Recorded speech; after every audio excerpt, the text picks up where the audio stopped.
Good day, I'm Samantha Allen and this is your JIS News for May 11.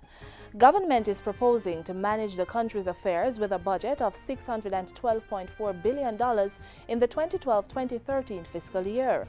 The Minister of Finance, Planning and the Public Service, Dr. Peter Phillips, tabled the estimates of expenditure in Parliament Thursday afternoon, a few hours after the Governor-General outlined the administration's overall agenda. The largest portion of the budget is allocated to housekeeping matters, with $375 billion earmarked for recurrent expenses. Capital or development obligations, meanwhile, get $237.4 billion. The Finance Ministry gets the biggest chunk, with much of its budget dedicated to meeting Jamaica's debt obligations. Education, national security and health also command significant portions of the 2012-2013 budget.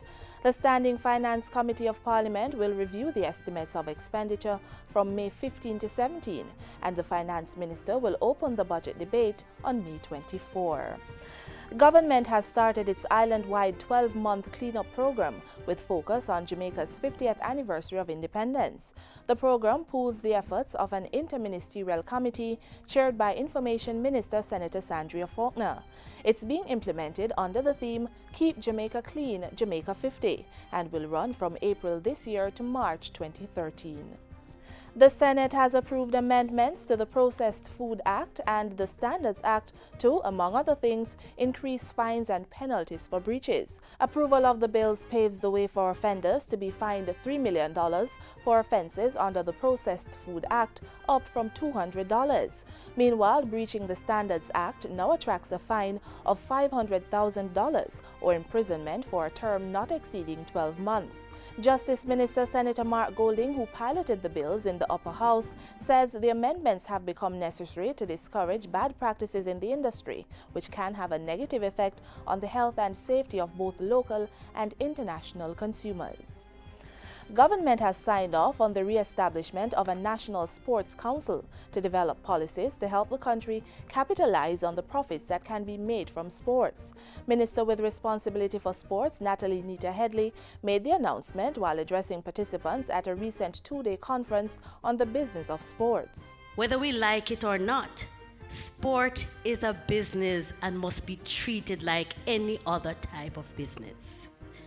If you want to stay in the game, then spend the time like any other business to understand it and apply the principles of business to the business of sport.